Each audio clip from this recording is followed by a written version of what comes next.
ସକାଳ 6ଟା ବାଜିଛି। ମୁଁ ଶୋଇକି ଉଠିକି ଦାନ୍ତ ଘଷିକି ଗାଧେଇକି ଆସିଛି। ଆଜି ସକାଳ 6ଟାରେ ମୁଁ ବ୍ଲକ୍ ଭିଡ଼ିଓ କାଟୁଛି।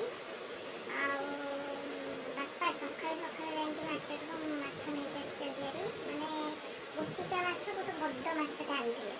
ଚାଲ ଦେଖିବା। ଦେଖନ୍ତୁ, ମୁଁ ତାକୁ ହଳଦୀ ଲୁଣ ଗୋଳେଇକି ଧୋଇଛି। ଆଉ ଭଜା ହବ ଆଉ।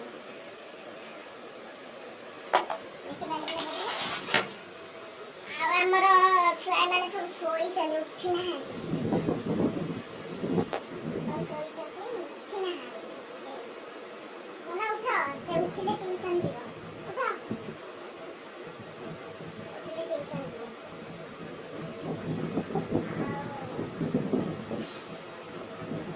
ଏବେ କେତେଟା?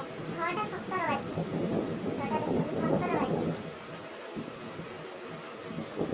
ଧନ ଉଠିଲ, ଯିବା।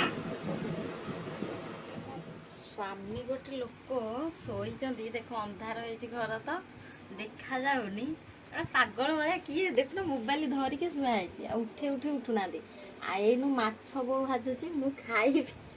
ଆକୁ ଦେବିଆର ନାହିଁ। ଦେଖ, ମୋବାଇଲ ଦେଖା ହଉଛି, ଶୁଆ ହେଇଛି।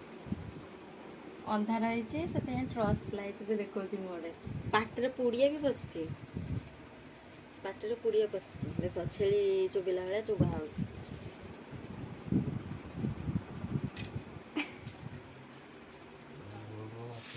ଦୁଇଟା ମାଛ ଭଜା ହଉଛି।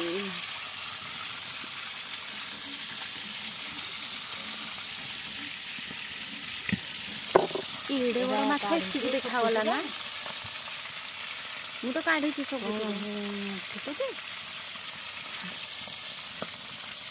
ଆଉ ଏବେ ତ ମାଛ ଭଜା ହଉଛି। ଆଉ ଏବେ ବାଜିଲାଣି 7ଟା 23।